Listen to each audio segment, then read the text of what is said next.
આજે નવસારી ખાતે railway station પર સુલતાન શાહ બાવાનું ઉરુસ શરીફ નદિયાના ધામધૂમથી ઉજવાઈ રહ્યું છે અને હજારોની તાદાદમાં આજે નિયાઝનો કાર્યક્રમ રાખવામાં આવ્યો છે, જેને બધાને નિયાઝની અને લોકો આવીને એમને આસ્થા મુતાબિક પોતાની મન્નતો લઈને અને દુઆઓ કરી. આજે આ આયોજનની પાછળ અહીંયાના વર્ષોથી દરગાહની દેખરેખ કરતા હતા અલીભાઈ શેખ, તેમજ અહીંયાના અરબાઝ પઠાણ જે અહીંયાના ખાદિમ છે, તે લોકોએ અહીંયા બહુ સુંદર આયોજન દરગાહ ખાતે રાખ્યું હતું.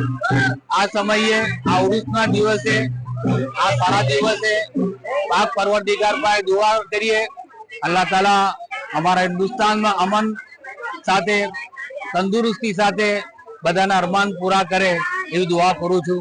આમીન.